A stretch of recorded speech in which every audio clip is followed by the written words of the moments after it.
Hello there, and welcome to JP Studies the Bible. This is a series where we go through and we study a passage of Scripture or a book of the Bible, and we just go through it line by line and talk about various things that I've learned through my studies or various things that I've learned through just my own experience. So, this particular series is on the book of Jonah. We'll be covering this in 4 different videos. So our first one, the one that we're on now, is going to cover chapter 1, and we'll have 3 others for chapters 2, 3, and 4. This first one is called Running from a Sovereign God.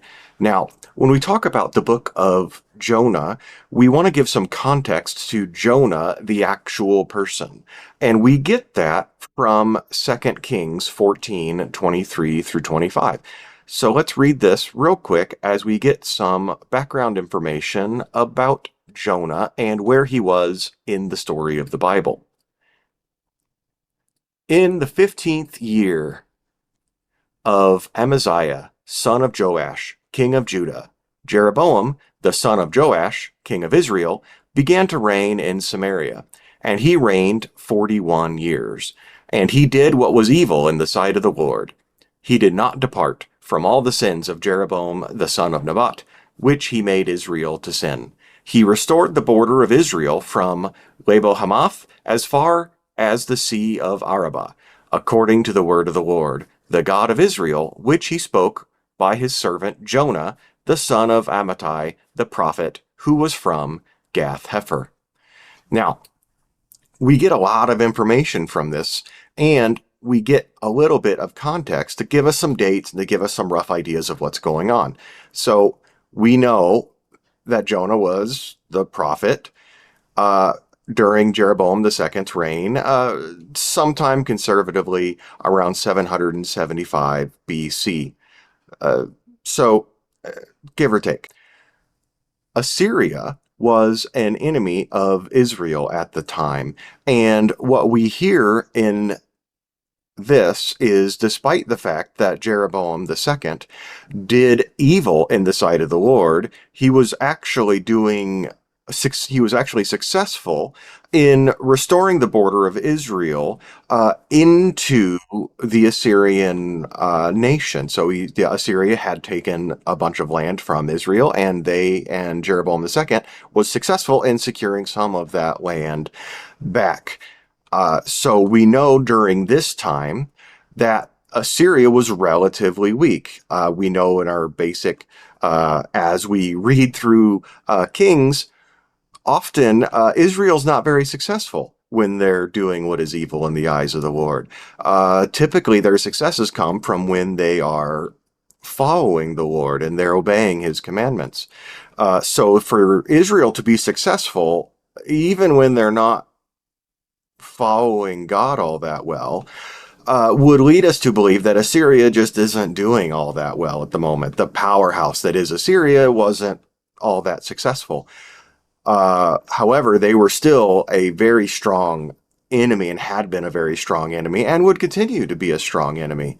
By the time we get further along in 2 Kings, in chapter 17, the northern kingdom is completely destroyed. So by Assyria. So this temporary weakness is not necessarily a foregone conclusion of Israel's dominance. It's more of a just a beat along the path of war.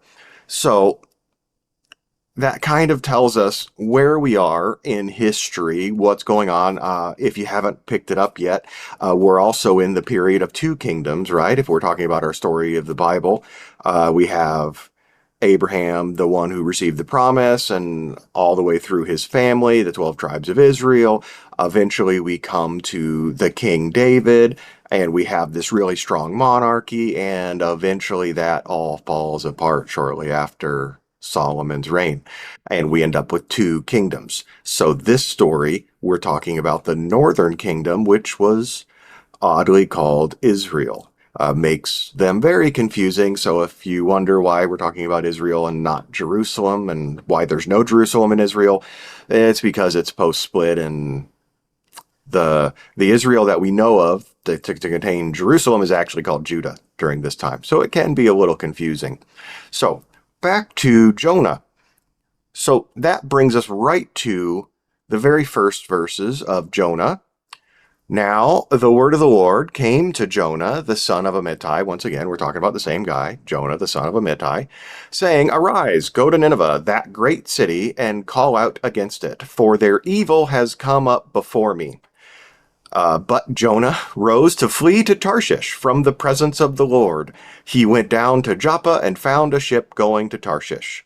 He paid the fare and went on board to go with them to Tarshish away from the presence of the Lord. So we start right off with not a favorable look at Jonah. The prophets, as we saw in the Old Testament, were people who could hear the word of the Lord. And Jonah here is proven to be a prophet. He hears the word of the Lord. But I think, like most people, hearing something doesn't naturally mean that you necessarily do it, right? So we have Jonah receiving the word of the Lord, getting an instruction to go to Nineveh, which is an odd instruction for a prophet of Israel who typically have messages to deliver to the king of Israel or to the people of Israel, or typically somewhat self-contained within the nation of Israel. Jonah's given this message to leave Israel and to go to Nineveh, which is a city in Assyria. So let's look at a map here. It gives us a little bit more context. So we have a bunch of names that we already have mentioned here. So we have Nineveh. That's where God has called Jonah. And we have Tarshish, where Jonah is attempting to go to. We have Gath-Hepher, which is what we found in the verse from Kings, right? It said Jonah from Gath-Hepher. So here we have the location of Gath-Hepher. And then we also see the land that Jonah fled to or traveled to in order to get to Tarshish, which is Joppa. Joppa being a city on the bay or city on the ocean that had a dock that is where you would go to get on a boat. So we could see even from just his first visit, Jonah is going the wrong way. He's going Instead of going north or going east, he finds himself going south and slightly west. And once he gets to Joppa, his intention is to get on a boat that's going to take him all the way to Tarshish. By our estimation, Tarshish is probably in Spain. Tarshish is typically used when we're in this kind of context. In the ancient Near East, Tarshish is used to describe kind of the edge of civilization. It's kind of the last place you go, and then there's just nothing. So as far as they knew, they were going to the end of the world. Like in Columbus's day, they feared if they kept sailing east, they'd just fall off the edge of the world. Tarshish is right before that edge where you'd fall off. Another fun tidbit is the boats at the time. Once again, we're talking, 700s, in the 700s BC. These weren't big, uh, big, beautiful ships with giant sails that could sail the open seas and get to the New World from England. These were 75 feet long, maybe 20 feet wide. They had room for storage. We'll find out that shortly, but there's not a lot of room and size and capabilities for them to really make sailing across the open sea that easy. So most of these boats are going to take a much longer trip along the coastline instead of going out into the open waters. Now, let's keep reading about the story of Jonah. So in chapter 1, verse 4 starts, But the Lord hurled a great wind upon the sea, and there was a mighty tempest on the sea, so that the ship threatened to break up. Then the mariners were afraid, and each cried out to his God. And they hurled the cargo that was in the ship into the sea to lighten it for them. But Jonah had gone down into the inner part of the ship and had lain down and was fast asleep. So the captain came and said to him, What do you mean, you sleeper?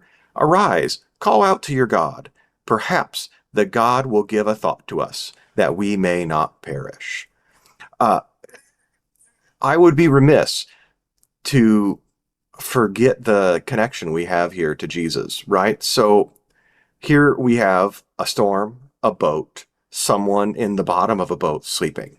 Um, that parallel is just shocking how straightforward it is to Jesus in the boat, with his disciples freaking out about the storm. Uh, Obviously, the end result is quite a bit different than what we had in Jesus' story, but the setup is nearly identical. But this passage also shows us roughly the size of the boat, right? There's an underside of the boat that has storage and stuff in it, and then there's room for Jonah to be sleeping in the bottom. Um, that's not on the top getting wet. So gives us some of the ideas into the size of the boat, with the caveat that we know the boat isn't like a large boat, like even the um, some kind of carnival cruise or even like the Mayflower. This is a much smaller, more crude kind of boat, but large, significantly larger than, say, a canoe. So either way, we have a bunch of sailors who, the way that this is describing them, I think we could safely assume they're not Jewish. They're each crying out to their own God. They're not crying out to, the God of Israel. They are just simply crying out to whoever will hear them. Let's keep on going with the story and see what we have. In Jonah, verse 7, now that Jonah is awake, we have, and they said to one another, come, let us cast lots, that we may know on whose account this evil has come upon us. So they cast lots, and the lot fell on Jonah. Then they said to him, tell us on whose account this evil has come upon us. What is your occupation? And where do you come from? What is your country? And of what people are you? And he said to them, I am a Hebrew, and I fear the Lord, the God of heaven, who made the sea and the dry land. Then the men were exceedingly afraid and said to him, what is this that you have done? For the men knew that he was fleeing from the presence of the Lord, because he had told them. Uh, so this one just goes a little bit all over the place. One, let's talk about some context for casting lots. Casting lots is fairly common in the Bible and in ancient times. We could assume something very similar to it today is throwing dice, or throwing or drawing straws, like having everyone draw the straw, and someone draws the short straw. The way it's been described to me, this is something similar to um, like a cup or a bucket or a bag or something, and everyone has a token, and they throw it in that bag, and then they shake the bag very aggressively, and the item that comes out of the bag is said to have been picked by God. For it to be the first one out of the bag.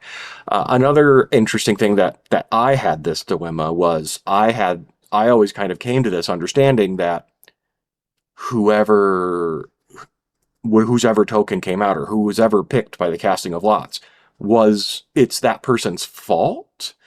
But you kind of misread that, because they're very specific to say who's going to know about why this happened, not necessarily whose fault. Now, in this case, it's one and the same. The person who knows is also at fault. But the idea here isn't who to blame, but who's the one who knows. And just knowing who's done it and what the issue is and, why this has occurred would then tell them, okay, I need to pray to this God, or we need to do this thing, or we need to appease this wrong in order to make this very angry God happy. And so either way, at the result of all of this, Jonah's lot is the one who's picked. And so they come to him and say, hey, you could just tell us some more information. And if we just read the beginning of this, it sounds really positive, right? Like, he's so confident. He's like, I am a Hebrew. I fear the Lord, the God of heaven. If I didn't read anything before, I'd be like, again, this Jonah's a great guy. But here we have a guy who hears from God. Like, I would love to say I hear the direct words of God. And here we have someone who did. That the word of God directly came to him and he ran from it. It's kind of hard for a person who's running from God to say, I fear the Lord. And then to go on to kind of brag about this God and to say, the God of heaven who made the sea and the dry land. So, um, reflect back on even like the Greek gods or the Roman gods or even other kinds of polytheism where you have all these different gods that represent different things. You have the god of the sea, you have the god of the land. They're different. Like the god of the land is not the same as the god of the sea. So if you have problems at sea, you wouldn't appease to the god of the land, you would appease to the god of the sea, or it might even get even more split and the gods of rivers or gods of, this particular sea. So it would get much more granular. And here we have Jonah bragging about his super god, this god who's above all, and not only that, he's the one who commands both the land and the sea, um, all while running from that same god. Um, and he's not the one who picks up the irony of it. The sailors, once again, these pagan sailors are the ones who pick up the irony of this, and they're upset at him, going, what did you, if you have these feelings about this God, why on earth are you running from him? They knew he was running from this God and they were unhappy with him. What have you done? Um, leave it to our pagan sailor friends uh, to have the clarity of thought to really understand what's going on here. All while Jonah is bragging about this God of his that he serves, that he's also running from. Let's keep going. So in Jonah 10, the men were exceedingly, Jonah 1:10, I'm sorry, then the men were exceedingly afraid, and they said to him, what is this that you have done? For the men knew that he was fleeing from the presence of the Lord because he had told them. And then he said to them, what shall we do to you that the sea may quiet down for us? For the sea grew more and more tempestuous.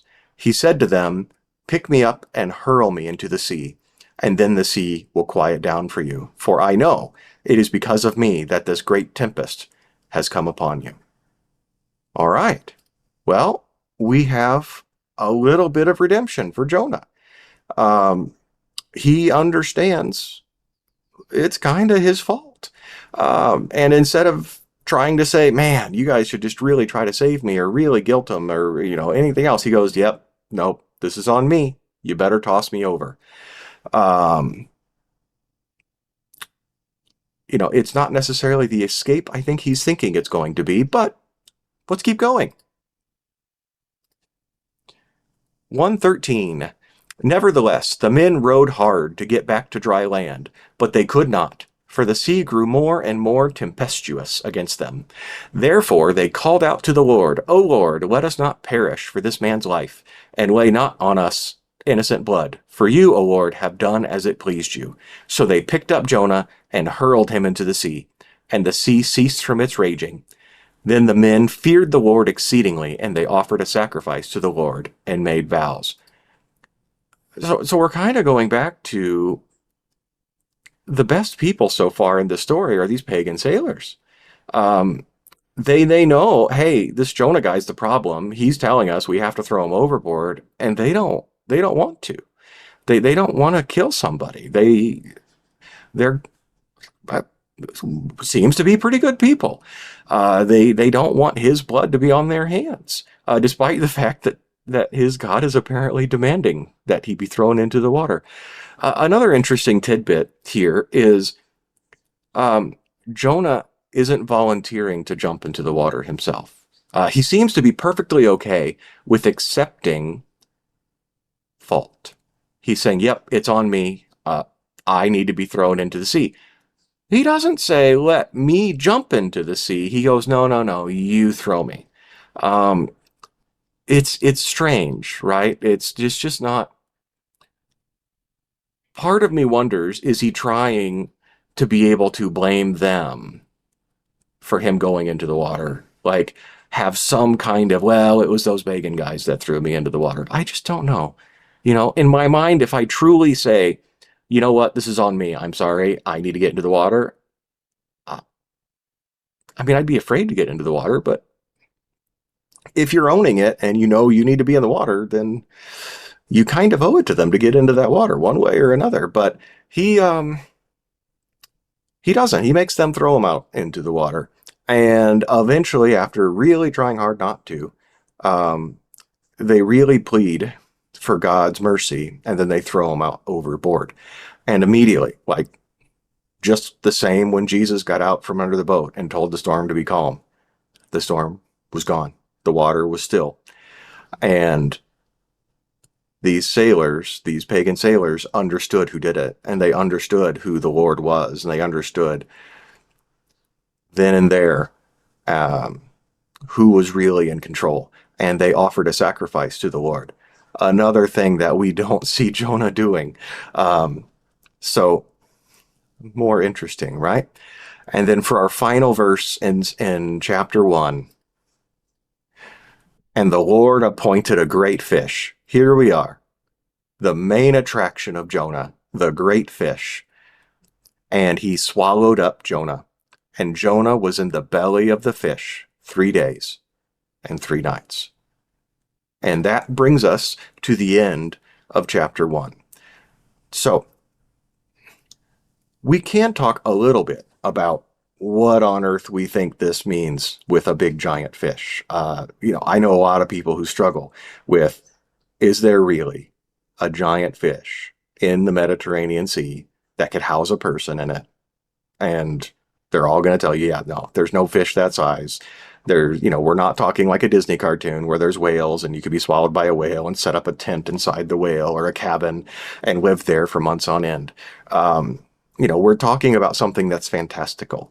This isn't something that just so happens there to be a specific breed of shark that has a second stomach that's full of oxygen. There's something going on here, and Jonah is in the water for 3 days and 3 nights. I would love to say that this is all just a little wrinkle in the story, and that's all just part of the fun story, and it doesn't really matter. Like, he just went down to the water and came out of the water a little bit later.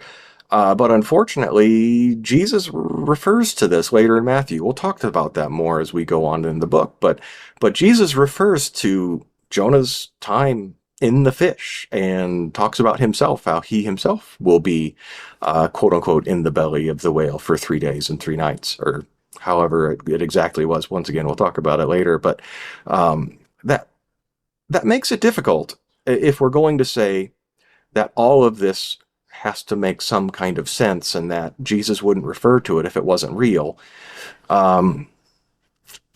We have to make sense of that somehow. And at the end of the day, the Bible is also a book where the dead are raised from life, where the blind are made to see and the deaf are made to hear. Um, and the God of the universe spoke the universe into existence.